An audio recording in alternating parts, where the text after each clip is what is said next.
স্বাগতম বন্ধুরা। আজকের ভিডিওতে আমি আপনাদের জন্য নিয়ে এসেছি একটি অসাধারণ রহস্যময় গল্পধাঁধা। গল্পটির নাম রাজা চতুর পরীক্ষা। একটি গ্রামে একটি বিশাল রাজবাড়ি ছিল, যার মালিক ছিলেন এক চালাক রাজা, যার নাম ছিল অনন্ত জলিল। একদিন সন্ধ্যায় তিনি তার 4 জন বিশ্বস্ত কর্মচারীকে ডেকে বললেন, আজ রাতের মধ্যে আমার গোপন কোষাগারে কেউ চুরি করতে আসবে। আমি তোমাদের প্রত্যেককে একটি করে কাজ দিচ্ছি। এই কাজগুলো করতে পারলে আমি বুঝব তোমরা সৎ এবং বিশ্বস্ত। প্রথম কর্মচারীর কাজ ছিল বাড়ির সব দরজা ও জানালা বন্ধ করা। দ্বিতীয় কর্মচারীর কাজ ছিল কোষাগারের চাবি রক্ষা করা। তৃতীয় কর্মচারীর কাজ ছিল বাড়ির চারপাশে পাহারা দেওয়া।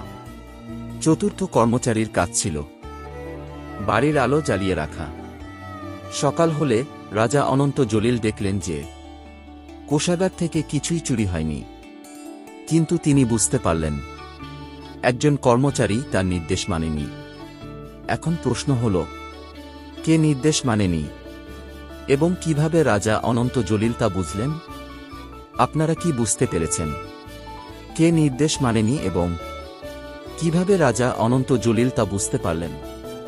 যদি জানেন তাহলে কমেন্টে উত্তর লিখুন এবং দেখুন আপনি কতটা মেধাবী।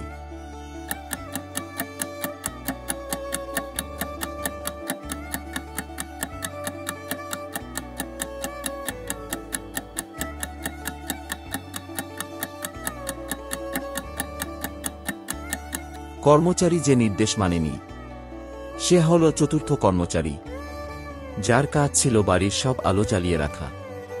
কারণ রাজা অনন্ত জলিল যখন সকালে দেখলেন যে কোষাগার থেকে কিছু চুরি হয়নি, তখন তিনি বুঝলেন যে চোর ঢুকতে পারেনি, কারণ বাড়ির সব দরজা ও জানালা বন্ধ ছিল।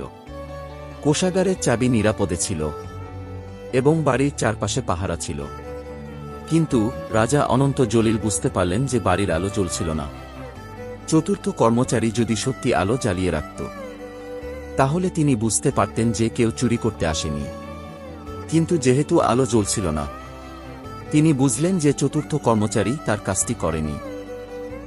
ধন্যবাদ বন্ধুরা, আমাদের চ্যানেলে সাবস্ক্রাইব করতে এবং লাইক দিতে ভুলবেন না। আরও মজার ও রহস্যময় ধাঁধা ও গল্প নিয়ে আমরা আবারও হাজির হব। ততক্ষণে সবাই ভালো থাকুন, সুস্থ থাকুন এবং রহস্য সমাধানে ব্যস্ত থাকুন। বিদায়।